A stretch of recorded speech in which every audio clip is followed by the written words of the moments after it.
Hello，亲爱的观众朋友们，大家好，请把热情回打在公屏上。麦特生存打破一切 0.5.4 版本，童子哥再次更新。作为一名技术主播，最近几期的麦特生存呢，我是都没有错过。那么这次的更新内容呢，虽然看上去并不是很多，实际上来说它真不多。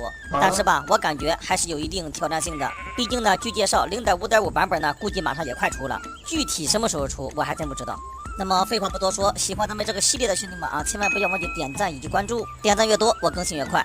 打破一切的规则，我们再简单介绍一下。首先呢，开局5分钟属于是一个新手保护期，它是不会消耗我们的宝石度的。现在呢，再结合我的出生地点是在一片茫茫树林，可是我也就刚跑了30秒钟吧，我就看到了高山地形，也就是树林与高山的结合处。像这种地形，前期建议还是可以发育的。那既然这样的话，像二师兄这种生物，我们只能是走过路过，不能错过了。玩过了这么多版本的麦特生存，对付二师兄这种生物呢，我还是比较有经验的。但是吧，我也得说一下，不知道为什么这次的打破一切呢，我感觉有点简单了。换句话说，就是我不再是以前的翻车一哥了。不信呢，咱们就走着瞧。这地方的二师兄确实有点多，只掉1块肉，让我很难受。前方这个地形，我们来简单瞅一瞅，看看能不能找到一处沙砾墙。这样的话，今晚的庇护所就不成问题了。远处看是没有，近处一看好像也没有。Nope. 那这样的话，我们还是简简单单打直二师兄吧，一拳击飞二师兄。二师兄想要跑，直接堵在角落里一顿摩擦。我去，3块肉不错呀！拿下了二师兄，我们前方左转弯，主要是想让兄弟们呢了解一下我目前这个地形。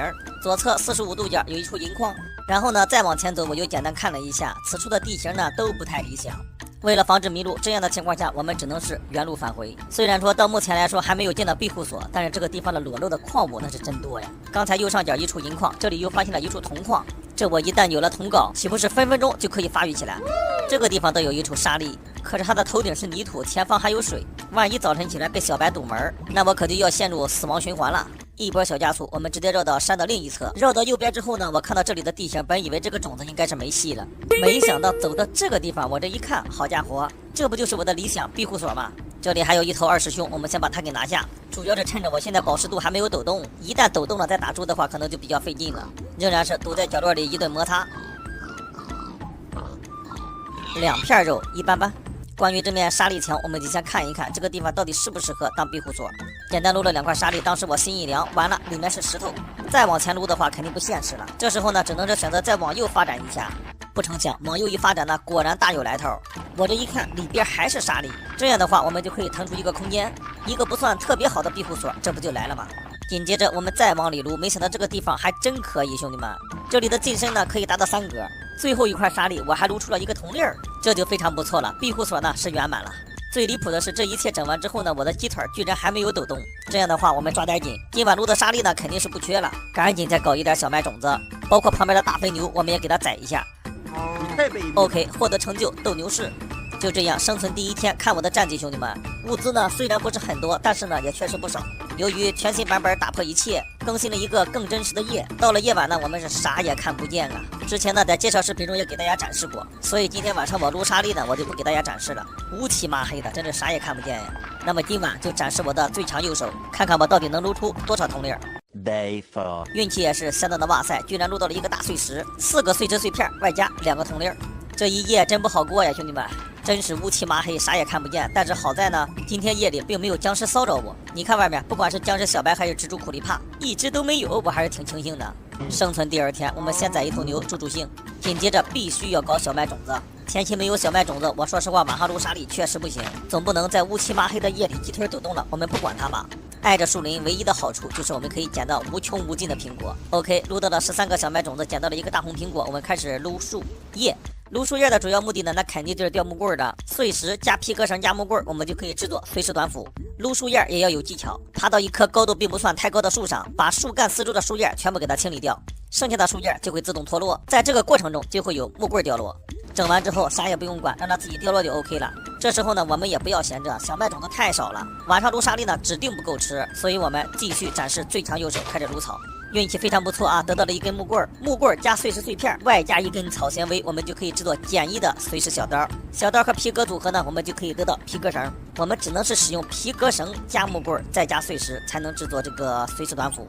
本以为这棵树呢可能会不太给力，但是万万没有想到，兄弟们，这也是我第一次玩麦特生存欧气大爆发呀！一棵树，哦不对，一棵小树居然可以给我吊3根木棍，非常的顺利，兄弟们。生存第2天我们就做出了随时短斧，那还等啥呀，兄弟们，抓紧砍树吧！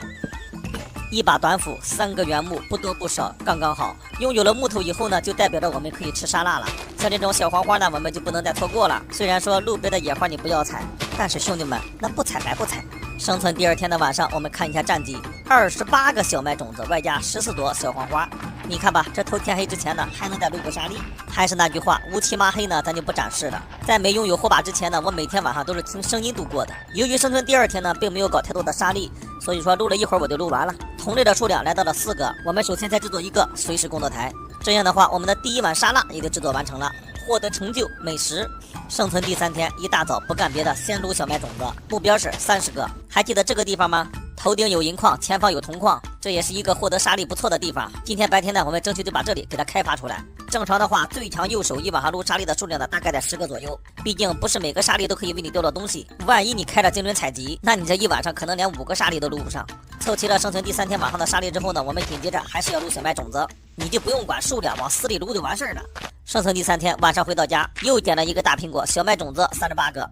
昨天夜里的运气呢，并不算太好，虽然还剩2个沙粒呢没有撸完，只是可惜同粒啊一个都没撸到。不过呢，随时碎片我们还是得到了一些的，又制作了一把随时短斧。先不要着急去砍木头，以我家为中心，我简单的去后山看一下，主要还是要解决沙粒的问题嘛。后山的沙粒呢果然很多，在这里我就发现了一坨。虽然昨天夜里我的成绩并不理想，可是今天早上我没想到这么硬，兄弟们，就在这里拿着小麦种子撸沙粒，我居然撸到了2个铜粒，你敢信？行了，今晚的沙粒呢又差不多了，剩下半天时间我们仍然是寻找食物。回家的时候呢又有所发现，就在这个小矿洞内，我就发现了一片铜矿啊，真的是实现铜矿自由了，兄弟们。最后家门口再砍一棵小树。OK 了，兄弟们，麦特生存打破一切，生存第4天，活下来肯定是没有问题了，食物问题呢也基本上是没有问题了。总而言之，一句话，一切都没有问题。下饭主播立马变身技术主播，好吧？本期视频就到这儿了，咱们下期不见不散。